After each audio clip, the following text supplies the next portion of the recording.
오늘 함께 나눌 하나님의 말씀은 고린도전서 10장 31절 말씀입니다. 고린도전서 10장 31절 말씀입니다.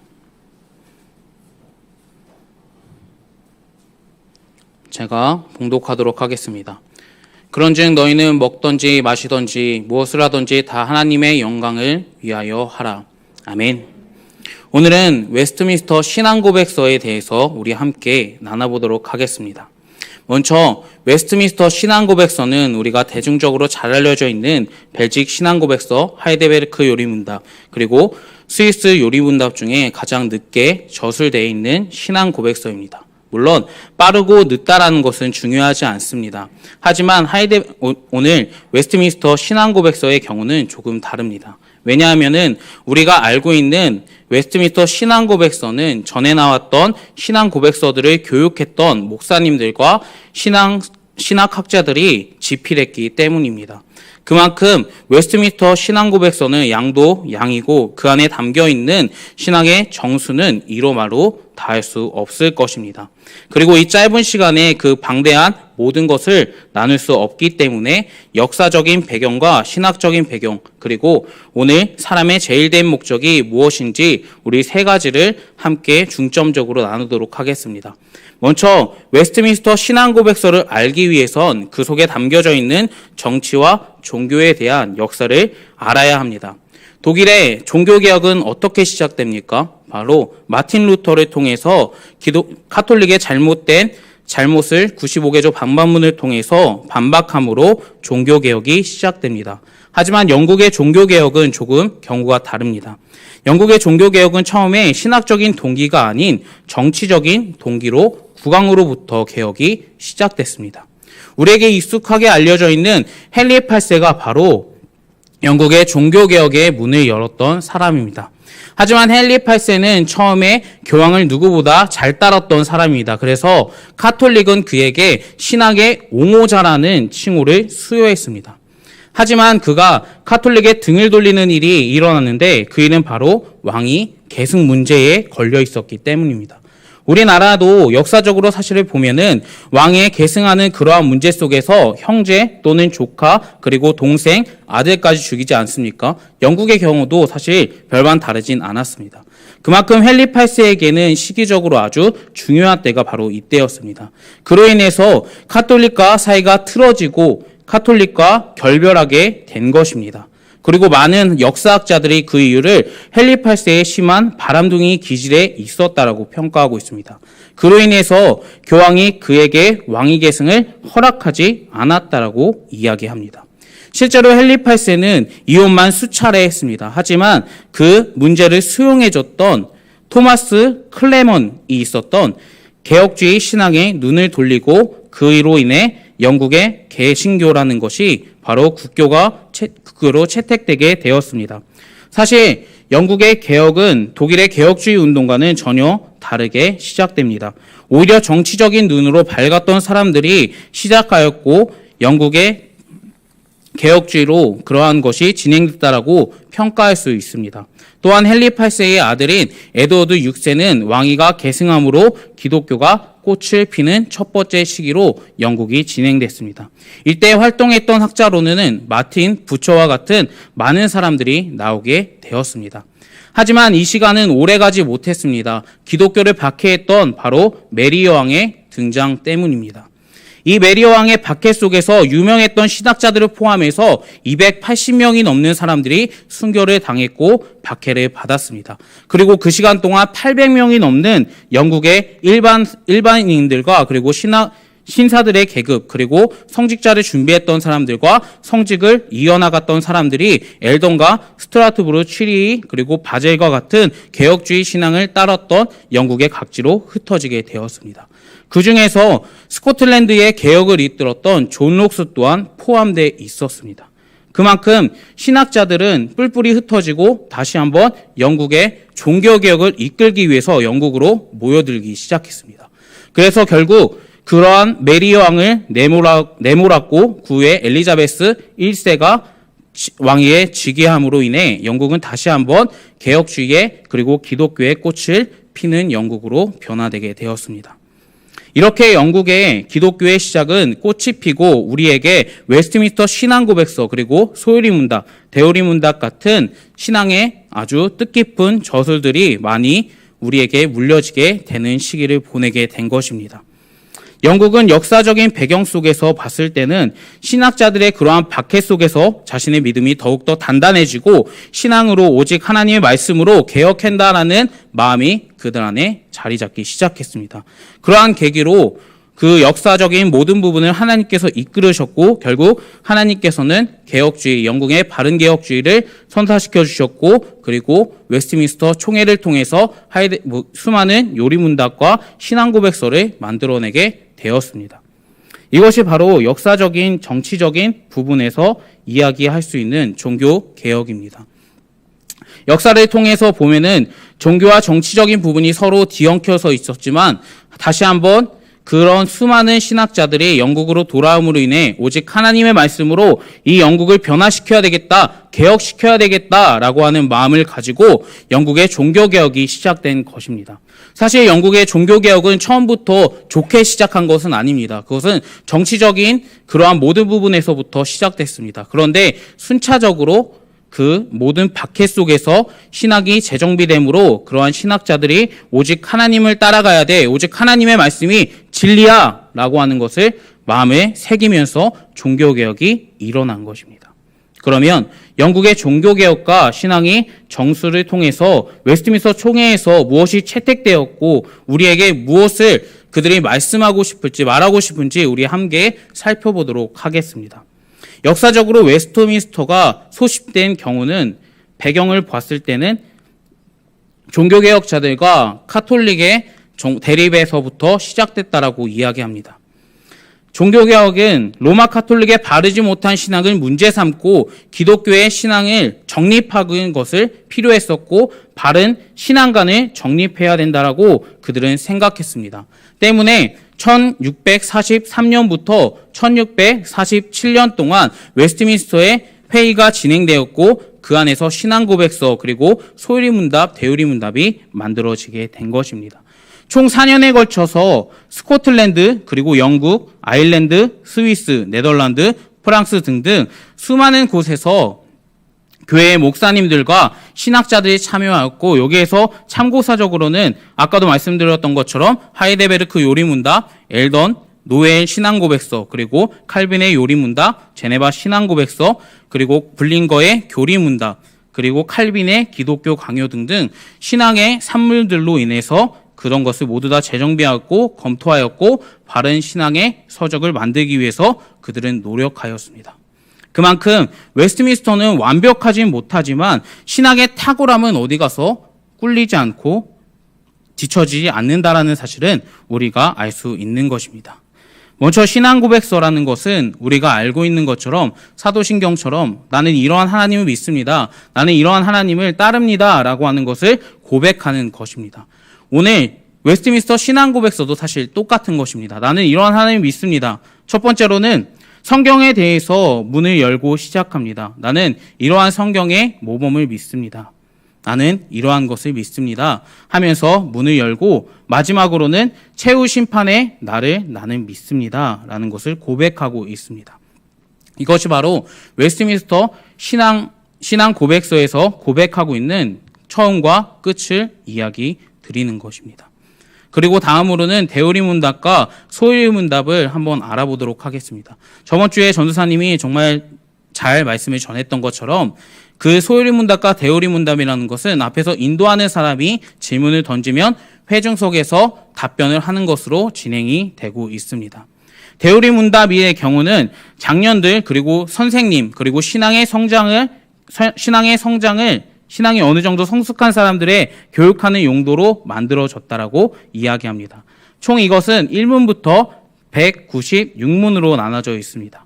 간단하게 보자면 6문부터 19문까지는 삼위일체의 위격과 사역, 그리고 20문부터 30문까지는 은혜 언약과 생명, 31문부터 35문까지는 은혜 언약, 그리고 36문부터 56문까지는 중보자 그리스도, 그리고 57문부터 64문까지는 그리스도의 머리 되심, 그리고 65문부터 90문까지는 그리스도와의 연합, 그리고 91문부터 196문까지는 법을 이야기해주고 있으며 그 안에서 153문부터 196문은 은혜의 방도를 이야기해주고 있습니다. 이것이 바로 대우리문답의 구성 요소입니다.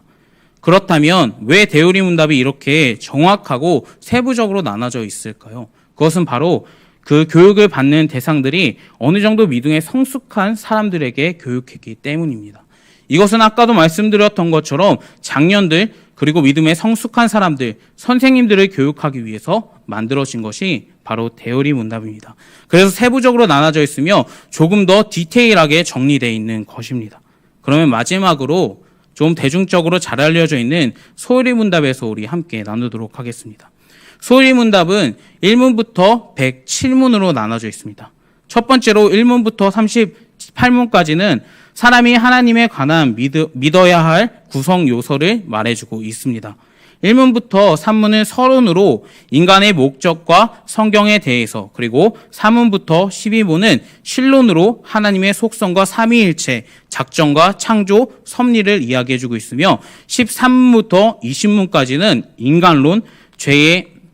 인간론으로 사람의 죄와 죄의 결과, 그리고 21문부터 28문까지는 그리스도의 인격과 사역, 그리고 마지막으로 29문부터 38문까지는 구원론으로 구원의 작정과 구원의 서정에 대해서 말씀해주고 있습니다. 그리고 두 번째로는 39문부터 107문까지인데 하나님께서 사람에게 요구하시는 구성 요소를 말해주고 있습니다. 이 부분은 교회론으로 조금 연결할 수 있습니다. 율법과 십계명, 그리고 하나님의 사랑, 이웃사랑, 그리고 믿음과 회개, 은혜의 수단. 은혜의 수단에서는 말씀과 기도, 성례, 그리고 마지막으로는 주기도문으로 구성되어 있습니다. 이것이 바로 소율이문답의 구성 요소입니다. 소율이문답은 장로교회가 교리적으로 그 아이들에게 눈높이에 딱 맞춰서 가정에서 하나님의 은혜를 나누고 부모들이 하나님의 은혜를 전달할 수 있는 수단으로 만들어진 것입니다. 그 정도로 웨스트민스터 총회에서 목사님들과 여러 신학자들은 아이들의 신앙의 훈련에 힘쓸 수 있음을 우리는 볼 수 있습니다. 그럼 그 내용을 간단하게 성경의 인물을 통해서 우리 말씀으로 함께 나누도록 해보겠습니다. 이 시간에 모든 그러한 광범위한 것을 나눌 수 없기 때문에 3주 동안 진행되는 것처럼 다음 세대의 교육으로 진행되고 있는 만큼 우리는 소율이문답 1문 1답으로 우리는 나누도록 하겠습니다. 그러면 1문을 제가 읽도록 하겠습니다. 그러면 여러분들이 답해 주시길 바랍니다. 사람의 제일된 목적은 무엇입니까? 사람의 제일된 목적은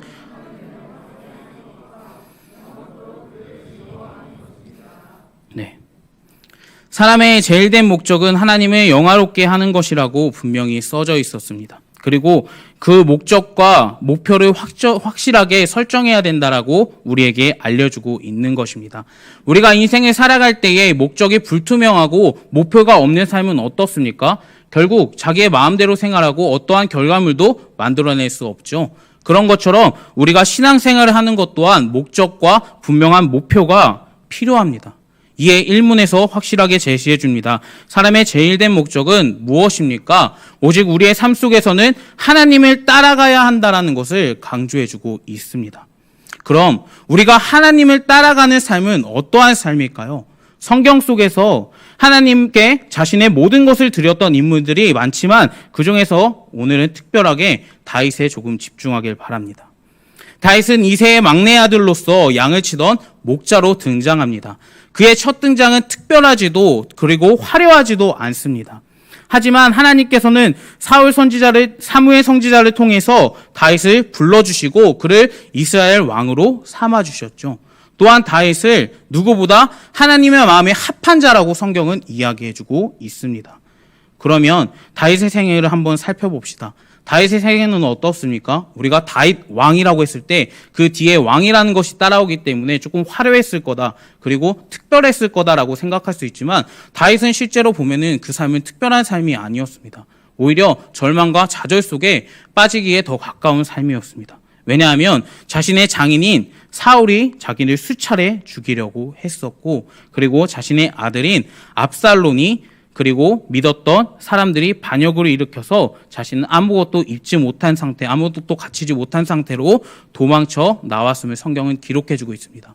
또한 사랑하는 자녀가 자신의 품에서 죽어가는 모습을 다윗은 보았습니다. 그러한 절망적인 삶이 바로 다윗의 삶이었습니다. 만약에 우리의 삶 속에서 그러한 다윗의 문제가 계속해서 발생한다고 한번 생각해 보시길 바랍니다. 그때 우리가 전심을 다하여서 하나님을 찬양할 수 있겠습니까? 과연 이 자리에 계신 분들 중에 내가 힘든 상황 속에서 하나님이 나의 참 구원이시다라고 고백할 수 있는 분들이 몇 분이 되실까요? 저 또한 사실 다윗의 이러한 시험이 저의 삶 속에서 들어왔을 때 하나님을 원쳐 원망할 것 같습니다. 하나님, 왜 나에게 이런 일이 일어납니까? 하나님, 한 번이면 되지 않습니까? 하나님, 너무한 것 아니십니까? 분명히 불평불만을 토로했을 겁니다. 하지만 다윗은 어떻습니까? 결코 그렇지 않았습니다. 그는 오직 하나님을 찬양했고 힘든 상황 속에서도 오직 왕의 직무를 수행했습니다. 그 이유는 하나님께서 그의 삶을 어루만지고 있다는 것을 그는 누구보다 잘 알았기 때문입니다. 우리가 하나님을 사랑하고 하나님을 따라가는 삶이 바로 이러한 삶 아닐까요? 인간의 제일 된 목적, 하나님의 영광을 위해서 그리고 영원토록 그분을 기쁘시게 하는 삶이 바로 이러한 삶 아닐까 싶습니다. 우리가 다윗의 삶 속에서 볼 수 있는 건 오직 하나님만을 바라보는 사람, 그리고 오직 하나님만을 따라가는 사람이 어떠하게 살아가야 되는지 우리는 볼 수 있습니다. 우리가 다윗과 같은 삶을 살아가기 힘들지만 적어도 우리가 노력해서 하나님만을 따라가는 삶, 그리고 하나님께 영광 돌리는 삶을 살아가시는 저와 여러분들에게 주님의 이름으로 부탁을 드리겠습니다. 우리의 상황 속에서 그리고 환경 속에서 어려운 점들이 분명히 많을 겁니다. 하지만 하나님께 영광 돌리는 삶은 그 삶 속에서도 오직 하나님을 바라봐야 된다는 겁니다.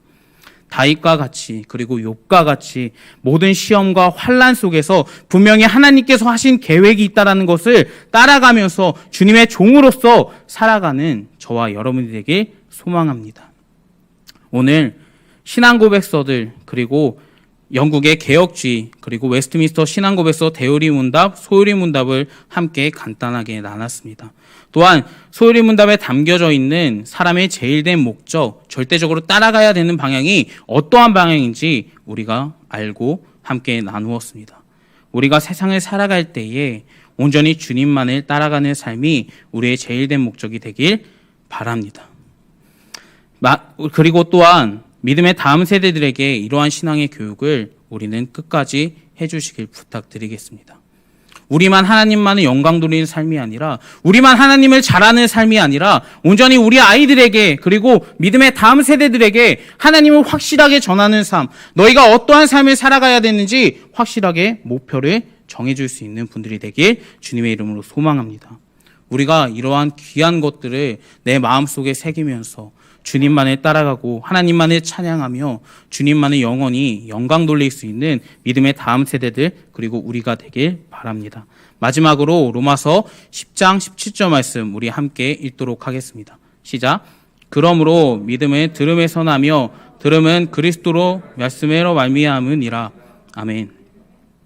성경에선 분명히 이야기해주고 있습니다.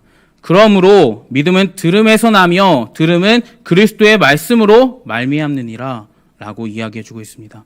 우리가 아이들에게 계속해서 그들이 알아듣지 못하겠지만 적어도 반복해서, 그리고 주님은 이런 사람이, 하나님은 이러신 분이야, 너희 하나님은 참된 분이고 진리자야 라는 사실을 강조하시면서 살아가시면서 아이들에게 전해주고 믿음의 다음 세대들에게 그러한 신앙의 전수들을 흘려보낼 수 있는 믿음의 선배들이 되길 주님의 이름으로 소망합니다.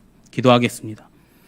사랑의 하나님, 감사합니다. 우리가 나의 자리에서 온전히 주님만을 알릴 수 있게 되게 도와주시옵시고 나의 믿음이 바로 서서 믿음의 다음 세대들을 확실하게 세워나갈 수 있는 우리가 되게 도와주시옵소서. 아버지, 우리가 다른 것을 바라보지 않길 소망합니다. 온전히 주님만을 따라갈 때에 나에게 힘주시옵시고 온전히 다음 믿음의 세대들을 잘 양육할 수 있는 우리가 되게 도와주시옵소서. 아버지, 감사드립니다. 이 모든 기도 우리 주 예수 그리스도의 이름으로 기도드리옵나이다.